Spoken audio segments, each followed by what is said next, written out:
Petis di Semarang adalah contoh nyata akulturasi budaya Tionghoa dan Jawa. Dari Tionghoa hadir teknik mengolah tahu yang lembut dan gurih. Sementara dari Jawa datang bumbu petis berbahan udang dengan cita rasa manis dan asin khas pesisir. Perpaduan ini melahirkan kudapan sederhana namun legendaris yang kini menjadi ikon kuliner rakyat Semarang. Tahu petis bukan sekedar makanan, melainkan simbol pertemuan dua budaya yang saling melengkapi dalam harmoni. Yuk kita lanjut ke pecinan Semarang yang terkenal sejak zaman kolonial sebagai pusat perdagangan masyarakat Tionghoa. Pasar Gang Baru.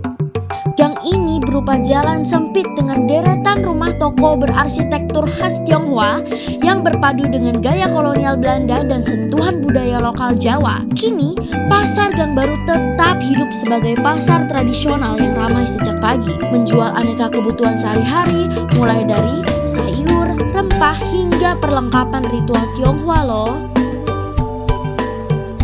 Di sini, pengunjung juga bisa merasakan akulturasi budaya lewat kuliner seperti lumpia, kue keranjang, bakcang, hingga jajanan Jawa yang dijajakan berdampingan. Pada saat perayaan Imlek dan Cap Gomeh, suasana gang semakin meriah, dihiasi lampion serta barongsai dan disambut hangat oleh warga sekitar lintas etnis. Gang Baru bukan hanya tempat belanja, tapi juga saksi sejarah percampuran budaya yang membentuk identitas khas Semarang.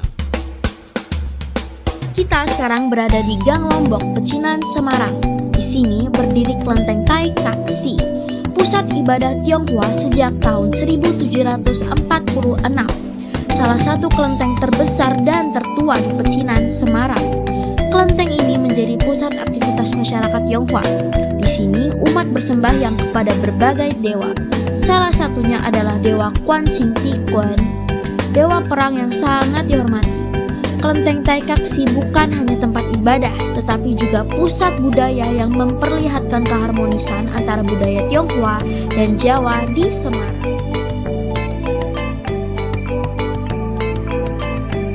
Nama Gang Lombok dulunya dari bahasa Tionghoa Kangki, lalu berubah mengikuti bahasa setempat, sebuah bukti percampuran budaya yang alami. Gang Lombok ini juga terkenal dengan kuliner legendaris lumpia Semarang, hasil akulturasi budaya Tionghoa dan Jawa. Rebung khas Tionghoa dipadukan bumbu lokal hingga jadi ikon kota.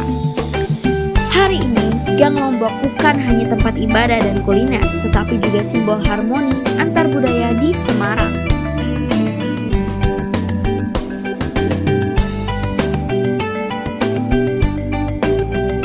Selain terkenal dengan kuliner dan kelentengnya, di sini juga ada budaya pengobatan tradisional Tionghoa yang sudah berbaur dengan kearifan lokal. Kalau kita perhatikan, di sepanjang jalan terdapat toko-toko obat kuno yang menjual ramuan herbal. Menariknya, resep Tionghoa seperti ginseng, jamur obat, dan akar-akaran dipadukan dengan bahan Jawa seperti jahe, kunyit, dan temulawak. Inilah wujud akulturasi budaya kesehatan yang berlangsung turun-temurun. Bahkan, praktik sinse atau tabib tradisional masih ada hingga kini.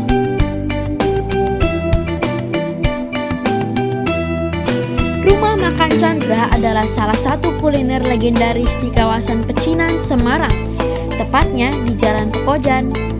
Rumah makan ini sudah berdiri sejak puluhan tahun yang lalu dan dikenal sebagai tempat makan yang mempertahankan cita rasa khas Tionghoa peranakan. Para pelanggan datang tidak hanya untuk makan, tetapi juga untuk menikmati nuansa otentik Pecinan di Semarang. Akulturasi ini menjadikan Semarang kota multikultur yang unik, di mana perbedaan justru menghasilkan kekayaan budaya yang harmonis, sekaligus menjadi daya tarik sejarah dan wisata hingga hari ini.